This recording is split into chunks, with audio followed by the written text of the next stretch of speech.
Hi, I just want to talk about the contents of my cross stitch kits. So they come in these nice boxes so you can keep everything together. And then let's see what is on the inside.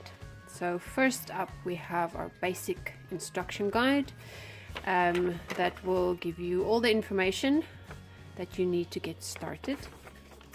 Next up we have our cross stitch pattern. It's printed, it's color printed, and has all the color numbers here at the bottom. We have all the thread that we need. Very important, a blunt tapestry needle.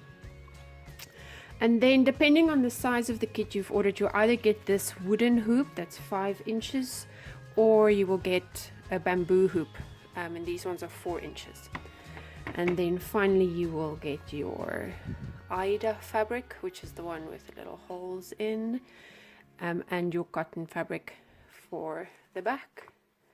And that is it.